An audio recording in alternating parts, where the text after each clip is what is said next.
नमस्कार, माझं नाव शिवनंदा मेहत्रे.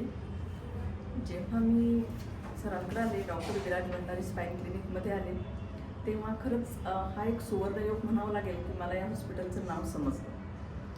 मला एका स्पाईन सर्जनने ऑपरेशन सांगितलेलं होतं.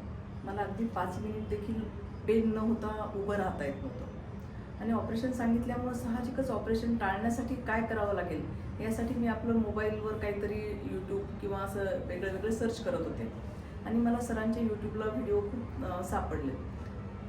सरांनी कोणत्या कोणत्या देशातून कोणतं टेक्निक शिकून आलेले आहेत, त्यांची थेरपीची प्रोसेस काय आहे वगैरे ह्या सगळ्या गोष्टी मी यूट्यूबवरून अगोदर समजावून घेतल्या.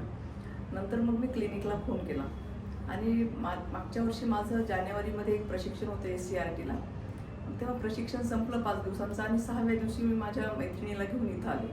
म्हटलं यावेळेस नक्की इथं जायचंच आहे. तर बऱ्याच जणांना असं वाटत होतं, जे ॲलोपॅथीचे डॉक्टर आहेत त्यांना, की खरंच हा फरक पडेल का किंवा मी काहीतरी वेगळंच करते. बऱ्याच जणांनी मला, ज्यांना मी सांगितलं, 1-2 जणांनी मला विरोध देखील केला. पण मी ठरवलं होतं नाही, ऑपरेशन करण्याच्या अगोदर हा एक ट्राय तर मी करून पाहणार. ऑपरेशन एवढा खर्च मला इकडेही लागणार आहे आणि माझ्या बॉडीला कोणत्याही प्रकारची चिरफाड होणार नाही हा विचार करून मी सगळ्यात पहिल्या सेशनसाठी इथं आले.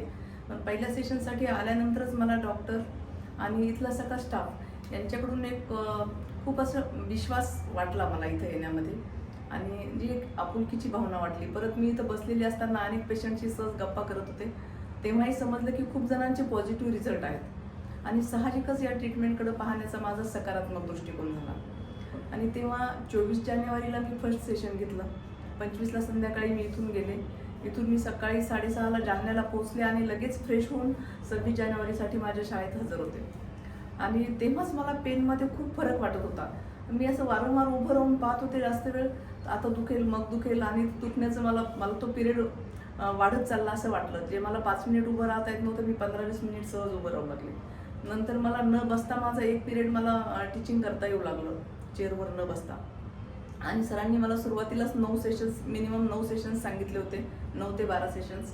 आणि तेवढ्याच सेशन्समध्ये 9 सेशन्समध्ये मला चांगला फरक पडला. सुरुवातीचा एक्सरे आणि आता ट्रीटमेंट संपल्यानंतर केलेले एक्सरे, ह्या दोन्हीमध्ये काय फरक पडलेला आहे ते देखील मला सरांनी लास्ट सेशनमध्ये समजावून सांगितलं. जर मी इकडं आले नसते तर माहिती नाही, कदाचित माझं ऑपरेशन झालं असतं. ऑपरेशन नंतरचे कॉम्प्लिकेशन्स पण मी बघत राहत होते यूट्यूबवर. मला ती खूप भीती वाटायची की माझी अजून सर्व्हिसही बरीच बाकी आहे, घरचंही बरंच जबाबदाऱ्या बाकी आहेत, कसं होईल ऑपरेशन नंतर, ह्या गोष्टीची खूप मला चिंता वाटत होती. सरांचा स्वभाव, सरांची समजून घेण्याची आणि पेशंटला खूप आपुलकीने बोलण्याची जी पद्धत आहे ती खूप भावली. तसंच स्टाफ, प्रत्येक 9 वेळेला मला 9 जणींनी माझ्यावर ट्रीटमेंट केली, थेरपी दिली. पण कुणी पण प्रत्येकीनेच अगदी प्रेमळपणाने. आणि मी तर दरवेळेस म्हणत होते, सर की तुम्हाला त्रास होत नाही का, तुम्ही एवढी शक्ती लावून करता, तुमचा हात दुखत नाही का. मला प्रत्येकीला माझा तोच प्रश्न होता. खरंच अगदी तळमळीने काम करण्याची जी स्टाफची भावना आहे ती मी इथून कधीच विसरणार नाही. सर खूप खूप धन्यवाद. खूप धन्यवाद. मॅडमनी 9 सेशन आमच्याकडे कंप्लीट केलेले आहेत. त्यांचा आज केस पेपर माझ्यासमोर आहे, तो मी मुद्दामून ऑनलाईन दाखवतो आहे आज. कारण काय होतं की ज्यावेळेस आज ऑपरेशन सांगितलं जातं आणि ऑपरेशन विना हे कसं काय घडतं, असे बरेच प्रश्न बऱ्याच समाजातल्या लोकांना पडतात.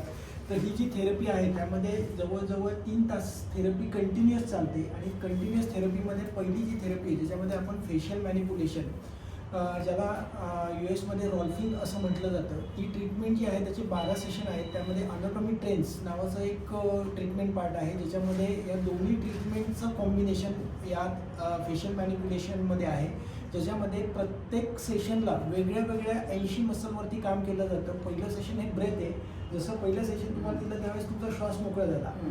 दुसऱ्या सेशनला आम्ही जेव्हा काम केलं तेव्हा त्यांच्या पायांवरती काम केलं होतं, त्याच्यामध्ये फूट बॅलन्स केले होते.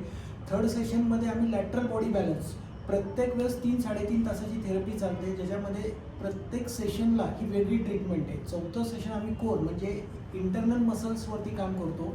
5वं सेशन जे आहे त्याच्यावरती anterior part of the body. 6वं सेशन आहे posterior part of the body. 7th सेशनला हेड आणि नेकचे मसल बॅलन्स केले जातात. त्याबरोबर डीप अँटेरियर फ्रंट लाईनची चेन, डीप पोस्टेरियर बॅकलाईनची चेन हे 9व्या सेशनमध्ये केलं जातं. आणि हे जे करतात ते त्या सेशनमध्ये बऱ्याच पेशंटला कधी काही पेशंटला दुखतं, काही पेशंटला मोकळं झाल्यासारखं वाटतं, काही आणि तो ट्रीटमेंट करताना पुरता तो वेदना असतात, पण ट्रीटमेंट नंतर जे मोकळं होतं ते फिलिंग कंटिन्युअस तसंच राहतं आणि जे काही वाकडं झालेलं आहे, जे काही मसल्स वाकडे झालेत किंवा स्ट्रक्चर वाकडं झालेलं आहे, कमरेचा भाग वाकडा झालेला आहे, तो पूर्णपणे सरळ होतो. हा त्यांचं हे पहिलं सेशन होतं. त्यानंतर प्रत्येक सेशनच्या वेळेस मी त्यांच्याकडनं लिहून घ्यायचो की तुमच्यामध्ये काय बदल झाला आहे, बिफोर सेशन आणि आफ्टर सेशन तुम्हाला काय वाटलं.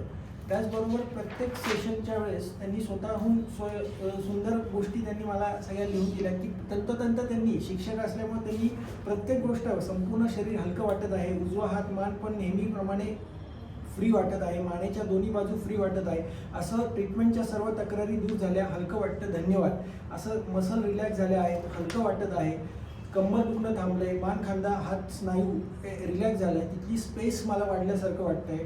त्याचबरोबर श्वास मोकळा झाल्यासारखं वाटतंय, शरीरामध्ये कुठेही वेदना नाहीत, हलकं वाटत आहे, असा अभिप्राय प्रत्येक सेशननंतर प्रत्येक पेशंटचा घेतला जातो. त्याचबरोबर पुढची जी ट्रीटमेंट आहे त्याच्यामध्ये इस्तम इन्स्ट्रुमेंटेड असिस्टेड सॉफ्ट टिश्यू मॅनिप्युलेशन, ज्याच्यामध्ये नोड्स जे साठलेले आहेत, मानेमधले नोड्स, कमरेमधले नोड्स, त्याचबरोबर इतर सांध्यांमधले आजूबाजूचे नोड्स आम्ही डिझॉल्व्ह करतो. त्याचबरोबर कॅलोजन फायबर रिलीज नावाची एक ट्रीटमेंट दिली जाते, मशीनने ती ट्रीटमेंट केली जाते. त्याचबरोबर रोबोटिक डिकॉम्प्रेशन नावाची एक ट्रीटमेंट आहे, मर्म थेरपी आहे, ज्याच्यामध्ये वेगवेगळ्या पॉईंटला दाबलं जातं. त्याचबरोबर FDM फेशियल डिस्टॉर्शन मॉडेल म्हणजे बेसिकली पेशंटचं पेन ओळखलं जातं. प्रत्येक वेळेस पेशंटचं पेन हे वेगळं असतं. कधी पेशंटचं पेन हे सिलेंड्रिकल असतं, कधी पेशंटचं पेन हे अनफोल्ड असतं, रिफोल्ड असतं, काही वेळा पेशंटचं पेन जे आहे CD असतं. म्हणजे प्रत्येक वेळेस पेशंट काय दाखवतो त्याला दर्शन परीक्षा आयुर्वेदशास्त्रांनी सांगितलेलं आहे आणि पेशंट स्वतःहून 6 फुटावरनं आम्हाला दाखवतो की मला पेन कशा प्रकारे होतो. काही लोकांचं पेन हे कमरेपासून पायाच्या पोटांपर्यंत जातं. तर एक लक्षात घेतो ट्रिगर बँड असतो. तर एक लक्षात घ्या, इथे जी ट्रीटमेंट आम्ही देतो त्यामध्ये स्पेसिफिक निदान पहिलं केलं जातं की प्रत्येक पेशंटची ट्रीटमेंटच्या आधी आणि ट्रीटमेंटनंतर त्यांना स्वतः मी तपासतो आणि त्यानंतर ठरवतो की नक्की त्यांच्या कोणत्या मसलवरती काम करायचं आहे. त्याचबरोबर 12 सेशन ऑनलाईन योगा आम्ही घेतो. सोमवार, बुधवार, शुक्रवार हे योगा सेशन असतात. त्यामध्ये रॉल्फ मुवमेंट आणि काही विशिष्ट Franklin method exercises pattern, BS movement exercise pattern हे घेतले जातात. हे जर मॅडमनी पूर्ण 9 महिने सगळे सेशन प्रामाणिकपणे केले, आयुर्वेदिक दिलेली औषधं प्रामाणिकपणे खाल्ली आणि झूमवरचे सगळे सेशन त्यांनी केलेले आहेत, त्यामुळं हा एकदम सुंदर फरक त्यांच्यामध्ये मिळालेला आहे. सर्व पेशंटला एक विनंती आहे की तुम्ही हा व्हिडिओ ऐकताल, ट्रीटमेंट चालू करताल, पण पुढचे 9 महिने योगा तुम्हाला कंपल्सरी करायचं आहे आणि सांगितलेलं पथ्य पाळायचं आहे, तर नक्कीच तुमचं ऑपरेशन हे टळू शकतं. धन्यवाद. धन्यवाद मॅडम.